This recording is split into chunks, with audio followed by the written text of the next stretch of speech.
Myself, Kalpana Mandilwar, Assistant Professor, Department of Chemistry, Holy Cross Women's College, Ambikapur, MSc second semester, Organic Chemistry 2, Unit 5th, Organometallic Compound में आज पढ़ने जा रहे हैं organocopper compound. Organocopper compound copper metal atom के रूप में यहाँ प्रेजेंट होता है। ऑर्गेनोकॉपर कंपाउंड में सबसे इंपॉर्टेंट लिथियम डाई एल्काइल क्यूप्रेट्स हैं। ये सबसे महत्वपूर्ण सिंथेटिक रिएजेंट हैं और इसके अलावा कुछ हायर ऑर्डर क्यूप्रेट्स होते हैं जिनका फार्मूला है R2CuCnLi2। ये मिक्स्ड टाइप क्यूप्रेट्स हैं और इन्हें हायर ऑर्डर क्यूप्रेट्स कहते हैं।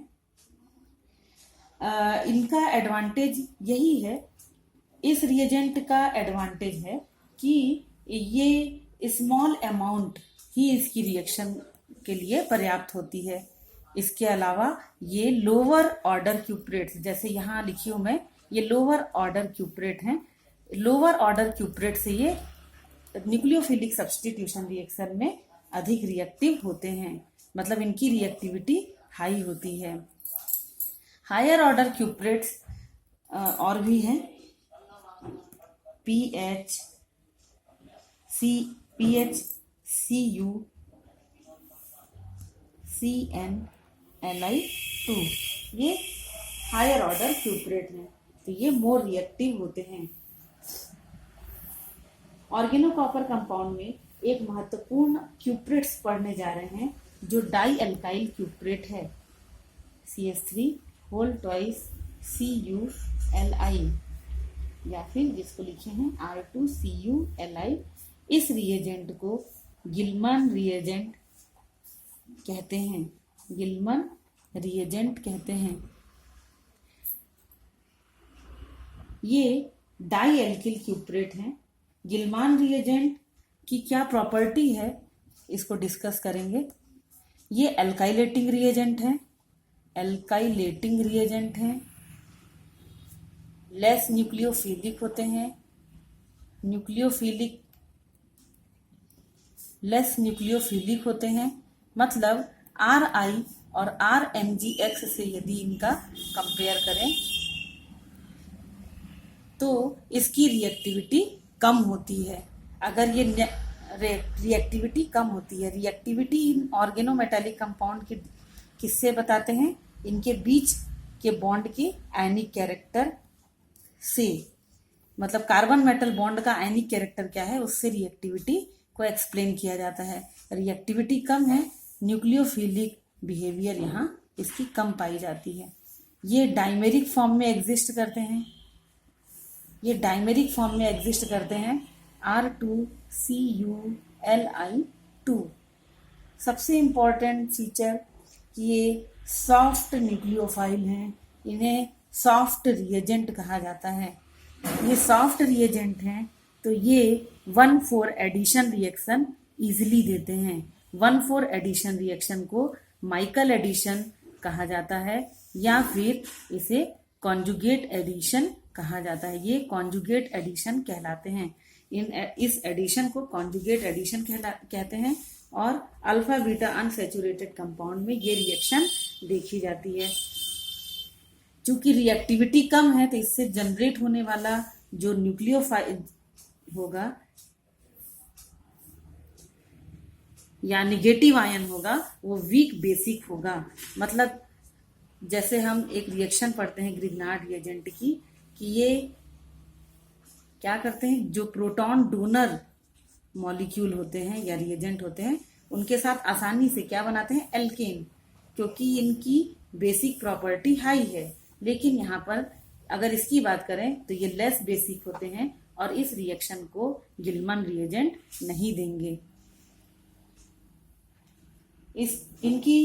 इनको बनाया जाता है, ऑर्गेनोकॉपर कंपाउंड को प्रिपेयर करेंगे। नेक्स्ट हेडिंग डाल लीजिएगा, प्रिपरेशन। ऑर्गेनोकॉपर कंपाउंड को प्रिपेयर किया जाता है कॉपर फर्स्ट हैलाइड की एल्काइल लिथियम के साथ रिएक्शन कराई जाती है। लेविस एसिड के प्रेजेंस में ये रिएक्शन होती है और रिएक्शन से R2CuLi बनता है और लिथियम आयोडाइड बनता है। इसी प्रकार थर्ड रिएक्शन से R3CuLi और लिथियम आयोडाइड फॉर्म होता है। यहाँ लेविस एसिड का प्रेजेंस है। इसके अलावा ऑर्गेनो कॉपर कंपाउंड को कॉपर फर्स्ट हैलाइड और ग्रिग्नार्ड रिएजेंट के रिएक्शन से भी प्रिपेयर कर सकते हैं। केमिकल रिएक्शन आते हैं। केमिकल रिएक्शन इनकी गिलमान रिएजेंट केमिकल रिएक्शन देते हैं। न्यूक्लियोफिलिक सब्स्टिट्यूशन रिएक्शन हैलाइड्स के साथ देते हैं। डिफरेंट लिविंग ग्रुप अटैच हैं अल्काइल या एराइल कार्बन से, उनके साथ भी हम सब्स्टिट्यूशन रिएक्शन को डिस्कस करेंगे। इसके अलावा ये न्यूक्लियोफिलिक एडिशन रिएक्शन देते हैं, कॉन्जुगेट एडिशन रिएक्शन देते हैं। तो फर्स्ट हेडिंग है displacement of halide, nucleophilic displacement of halides. Nucleophilic substitution reaction यहाँ देखने को मिलेगी। एक रिएक्शन है गिलमान रिएजेंट की, R2CuLi प्लस एल्काइल हैलाइड। जब रिएक्शन होगा तो ये हैलाइड निकल जाएगा और RR डैश फॉर्म होगा, RCu और LiX। ये एल्केन फॉर्म हुआ, हाइड्रोकार्बन। तो इस रिएक्शन को कोरे हाउस रिएक्शन कहा जाता है। कोरे हाउस रिएक्शन एल्केन के प्रिपरेशन की ये मेथड है। तो गिलमान रिएजेंट की ये रिएक्शन है और ऐसे ही रिएक्शन को हम यहाँ पर देखेंगे। गिलमान रिएजेंट डिफरेंट एल्काइल हैलाइड के साथ एराइल हैलाइड के साथ निम्न रिएक्शन देते हैं। ये हेलो ग्रुप को रिप्लेस करे और गिलमान रिएजेंट का रिएक्शन एल्काइल कार्बन के साथ हुआ, R' बना। इसी प्रकार अगर इसमें देखें तो ये इलेक्ट्रॉन डेफिशिएंट सेंटर पर अटैक करा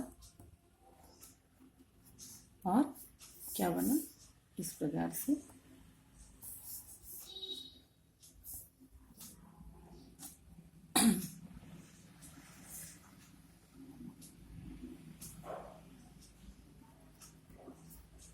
यहाँ पर ये निकला और गिलमान रिएजेंट इलेक्ट्रॉन डेफिशिएंट सेंटर से अटैच हुआ।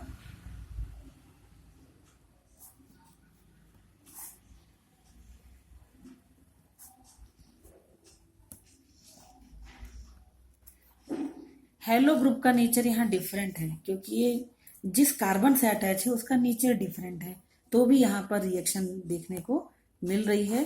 और ये सब्स्टिट्यूशन रिएक्शन देते हैं, सब्स्टिट्यूशन रिएक्शन देते हैं। मतलब यहाँ जो न्यू बॉन्ड फॉर्म हो रहा है वो ये है। गिलमान रिएजेंट सब्स्टिट्यूशन रिएक्शन देते हैं। अगर इसकी मैकेनिज्म देखें तो ये SN2 टाइप की मैकेनिज्म है। SN2 रिएक्शन पाई जाती है और एल्केन का फॉर्मेशन या हाइड्रोकार्बन का फॉर्मेशन होता है। अब SN2 मैकेनिज्म है, मतलब इन्वर्जन ऑफ कॉन्फ़िगरेशन इसकी स्टीरियोकेमिस्ट्री होती है।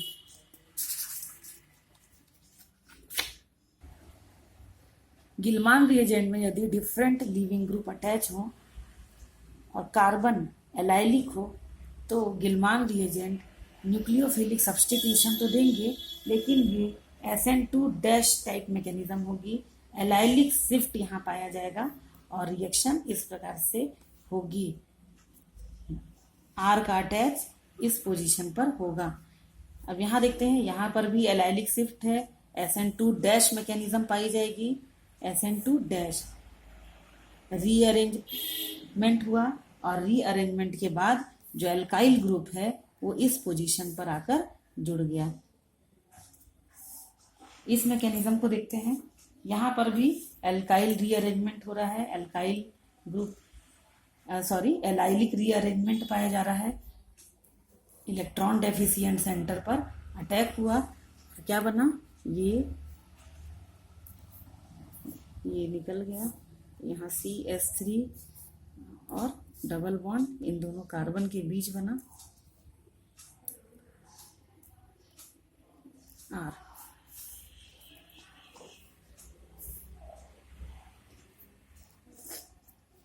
ये देखिए, ये रिएक्शन में प्रोपार्जिलिक एसीटेट है, यहाँ पर एलिन्स का फॉर्मेशन होगा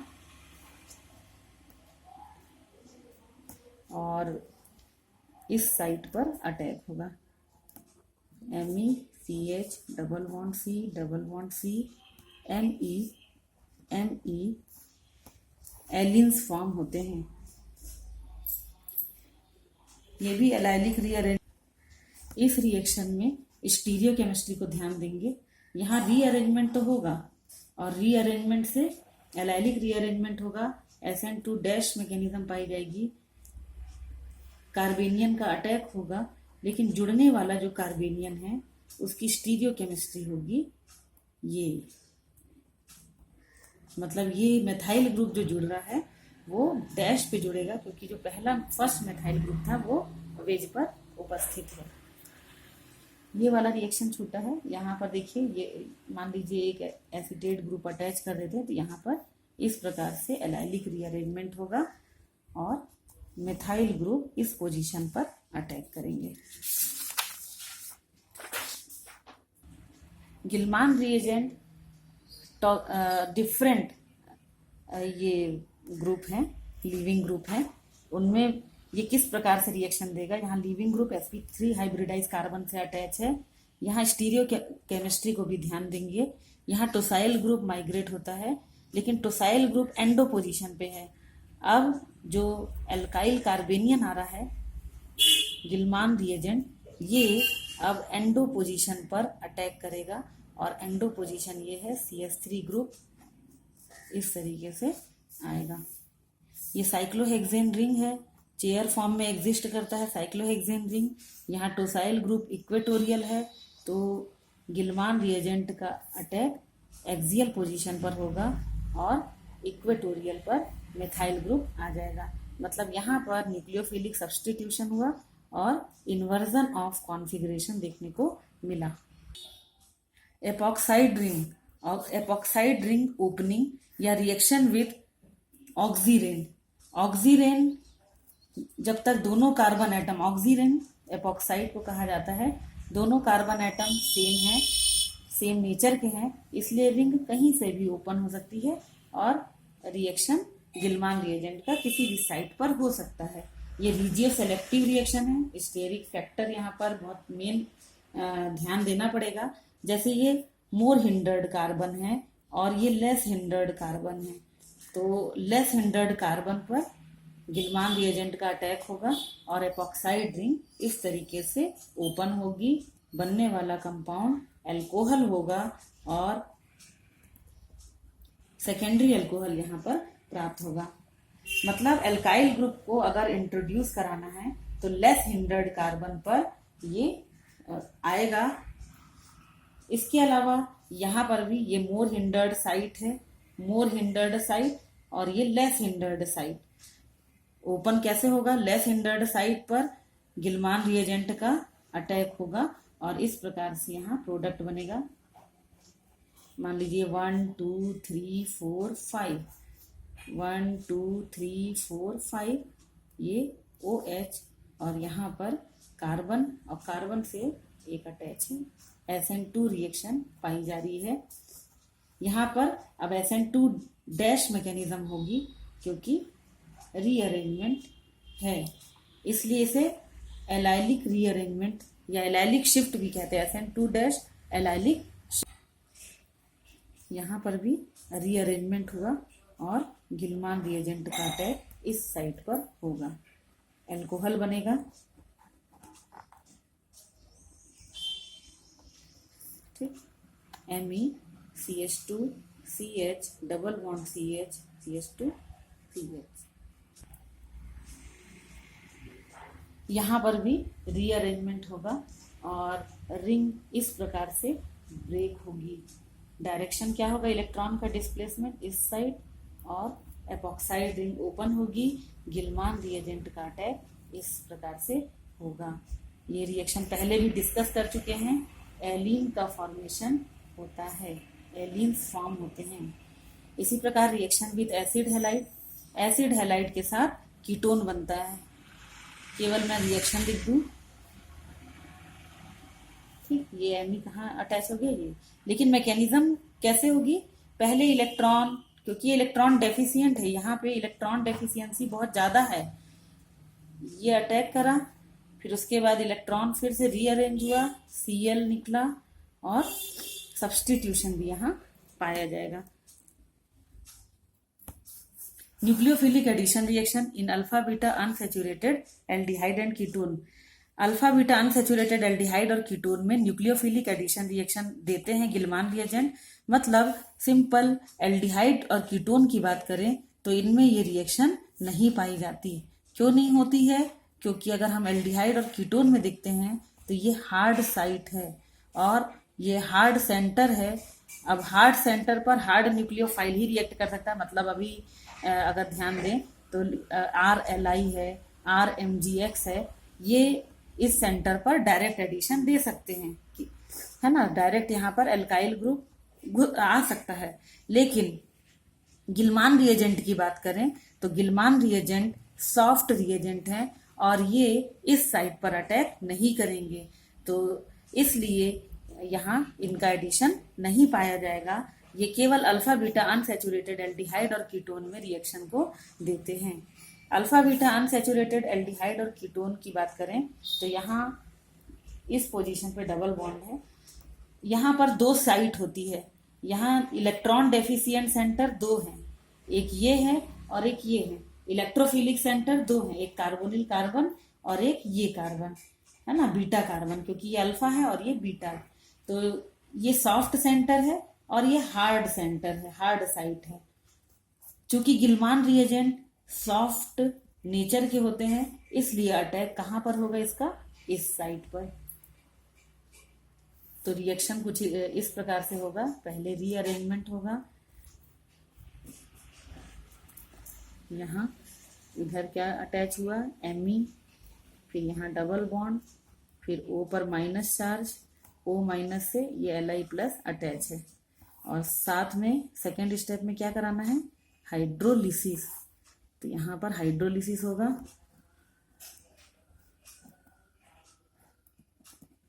और इस प्रकार से अल्कोहल प्राप्त होगा। अगर यहाँ पर भी देख लीजिए इस रिएक्शन में इस तरीके से इलेक्ट्रॉन की शिफ्टिंग हुई, गिलमान रिएजेंट अटैक करा, O पर minus charge Li plus double bond Me तो पहले से है ही, अब गिलमान रिएजेंट यहाँ अटैक करा है।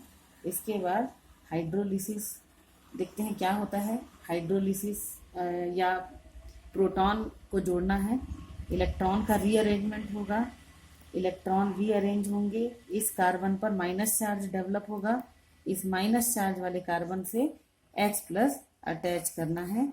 मतलब यहाँ पर अब H प्लस आ गया है और ये पहले से ही था और ये कार्बोनिल कंपाउंड बन गया। यदि कार्बोनिल कंपाउंड में दो डबल बॉन्ड प्रेजेंट हो, है ना, तो जो लेस हिंडर्ड साइट है वहीं पर गिलमान रिएजेंट का अटैक होगा। किस तरीके से रिएक्शन होगी, CH3 होल ट्वाइस CuLi और इसके बाद हाइड्रोलिसिस इसलिए बोल रहे हैं क्योंकि फिर Li वाला पार्ट भी OH के साथ रिएक्शन करेगा और ये जो H प्लस है वो O माइनस से रिएक्शन करता है। एसिडिक मीडियम में यहाँ रिएक्शन हो रही है, तो बस क्या करना है आपको, CH3 को यहाँ अटैच कर दीजिए, यहाँ सिंगल बॉन्ड और यहाँ H प्लस को।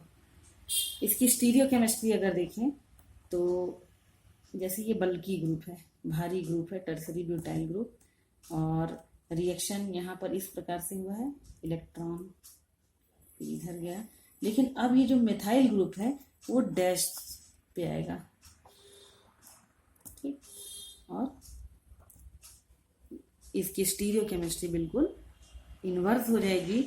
अगर वेज पर बल्की ग्रुप प्रेजेंट है तो आने वाला न्यूक्लियोफाइल डैश पर अटैक करेगा, डैश से अटैक करेगा, बिलो द प्लेन, ये अबव द प्लेन है, बिलो द प्लेन ये कार्बेनियम का अटैक होगा और कार्बोनिल कंपाउंड प्राप्त होंगे। इसकी मैकेनिज्म इसके जैसे, ठीक है, thank you very much. Next topic रहेगा एल्काइल लिथियम।